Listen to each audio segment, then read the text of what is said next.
This project investigates Wahhabism and its impact on the developments of Saudi Arabia. Wahhabism has impacted almost every aspect of Saudi society, from its very inception to the current political and social developments in the country. Before we dive into those impacts, it's important to discuss a brief background into Wahhabism. Wahhabism is formally defined as a fundamentalist movement that seeks to purify Islam by returning to the Quran and life of the Prophet. The movement was started by Muhammad ibn Abd al-Wahhab in the 18th century. He was heavily influenced by the work of Islamic jurist Ibn Taymiyyah, who rejected the traditional legal schools of thought and advocated for the reopening of the gates of ijtihad. Al-Wahhab was ultimately expelled from his home for his ideas, which led to his alliance with Muhammad ibn Saud. Together, the two leaders began to unify the Arabian Peninsula through a jihad against the Ottoman and Hashemite empires. This ultimately succeeded to create the unified Saudi Arabian state in 1932. As a result of this history, Wahhabism has continued to grow with modern Saudi Arabia and has had a major impact religiously, socially, and politically, as demonstrated by the current events within the country.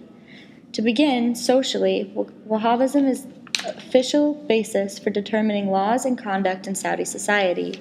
This is particularly evident in regards to the application of Sharia law in Saudi Arabia. One example of this, in addition to the more conservative traditional dress required for women, is the cases of Saudi feminist activist Fawzia al-Rani and Wijha al-Hawdarir, who were convicted of taqib, or incitement of a wife to defy the authority of her husband. The two female activists were arrested upon helping a Canadian woman go to the grocery store in order to feed her family. Due to the fame and popularity of the two activists, this case received more media attention. Moving on to the political impact, Muhammad ibn al-Saud and his successors used the concepts of jihad and Wahhabism in order to unite the Arabian Peninsula.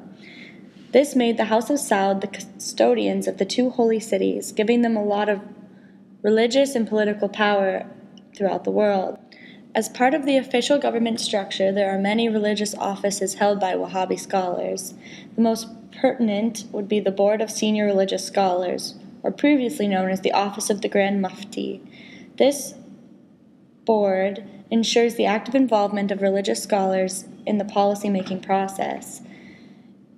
The board has been instrumental in securing religious support for the royal family's policies through fatwas and other supportive statements.